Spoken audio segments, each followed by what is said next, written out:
Good morning, church. Good morning, kids. I was thinking about something, and you know this. If you ever attended one of my classes, if you have ever been to kids' church, or if you've ever heard me preaching, you know that I used to be scared of everything when I was a little child. Even things from the Bible, even Bible verses would give me terror and make me anxious. Like, the eyes of the Lord are above the earth, are upon the earth. And I would be like, oh, God, this is stalking me. I cannot say anything wrong. I cannot do anything wrong because God is looking at me, just ready to crush me. That's what I would think. That's not true. Another thing, I remember I was in this youth service when I was a little child, and they were doing this drama. The boy was dressed like Jesus, and he was judging people, and people would be saved and people would not be saved. And for those who were not saved, he would say, like, go away from me, I never knew you.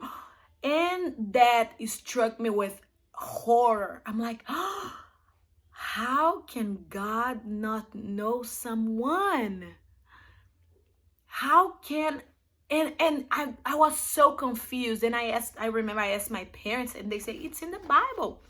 And I went to read that, and you can find this in Matthew chapter 7 verses, you can see a little bit on verses 22 and 23. And it says, like, many will say to me on that day, that's Jesus saying, Lord, Lord, did we not prophesy in your name? And in your name drive out demons, and in your name perform many miracles? Then I will tell them plainly, I never knew you. Away from me, you evildoers. I was horrified. First, because the thought of Jesus, God, not knowing someone. I was like, how is that even possible? God knows everybody. God sees everybody. He knows everything that's going on. And it took me a while to understand something. God does see everybody, but it's like us. We see many people around us, but do you know everybody around you? Do you know what's in their hearts? Do you know what's going on their minds? Do you know what where they live, what they do with their lives, what their plans for the future? Do you? Like famous people on TV. Can you call anyone like a famous person? You know, think about your favorite actor or actress or singer. If you call them right now and say, hey, this is me, will they say, hey, my friend, how are you? Or they're gonna say, I'm sorry, I don't know you. What's gonna be the answer?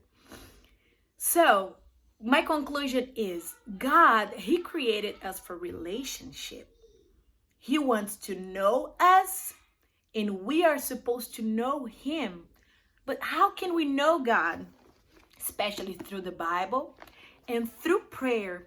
And prayer is the key for both knowing God's heart, his will for us, and also to make us known to him.